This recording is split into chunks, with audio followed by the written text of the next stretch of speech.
போடி அருகே கரட்டுப்பட்டியில் 2026 சட்டமன்ற தேர்தலை புறக்கணிப்பு செய்வதாக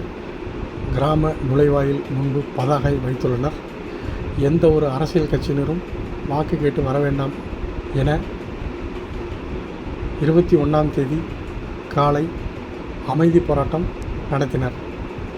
தேனி மாவட்டம் போடி அருகே மேலசுப்பனாவரம் பேரூராட்சிக்கு உட்பட்ட கரட்டுப்பட்டி கிராமத்தில் ஆண்டாண்டு காலமாக அழிந்து வரும் இனமான நாட்டு மாடுகளை வளர்ப்பதே பிரதான தொழிலாக மாடுகளை தெய்வமாக வணங்கும் இவர்கள் மேற்கு தொடர்ச்சி மலையடிவார பகுதியில் ஒரு வகுப்பினராக தனி கிராமமாக அமைந்து அழிந்து வரும் நாட்டு மாடுகளுடன் இயற்கையோடு இணைந்து வாழும் இவர்களுக்கு 2006 வரை வனத்துறையினரால் வனப்பகுதியில் மாடுகளை மேய்ச்சலுக்கு அனுமதித்து வந்த நிலையில்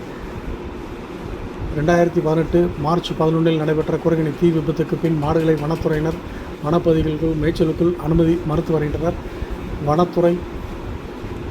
தேனி மாவட்ட ஆட்சியர் என தொடர்ந்து மனுக்கள் வழங்கியும் மேய்ச்சலுக்கு அனுமதி மறுத்த நிலையில் தற்போது இந்த கிராமத்திற்கு அருகே மலையடிவார பகுதியில் திடக்கழிவு மேலாண்மை திட்டத்தின்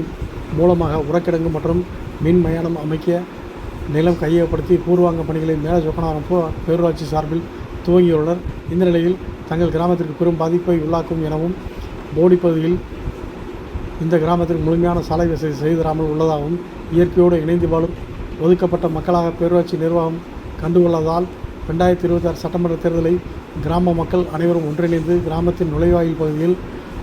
புகார்களை பதிவு செய்து 2026 சட்டமன்ற தேர்தலை புறக்கணிப்பதாகவும் அரசியல் கட்சியினர் யாரும் ஓட்டு கேட்டு வர வேண்டாம் என்றும் விளம்பர பதாகை வைத்து தங்கள் உள்ள குமுறலை வெளிப்படுத்தியுள்ளனர்.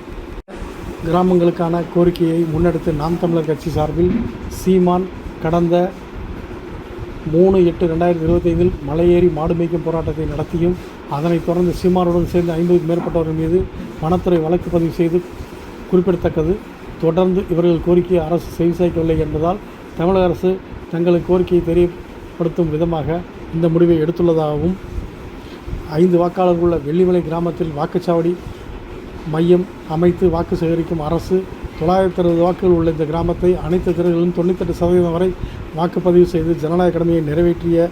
இந்தியாவில் முதன்மை கிராமமாக இருந்து வந்த நிலையில் அடிப்படை வசதி மற்றும் அடிப்படை கோரிக்கையை கூட தற்போது வரை எந்த அரசும் நிறைவேற்றாத நிலையில் தற்போது இந்த கிராம மக்கள் 2026 சட்டமன்ற தேர்தலை புறக்கணித்துள்ளனர் என்பது குறிப்பிடத்தக்கது.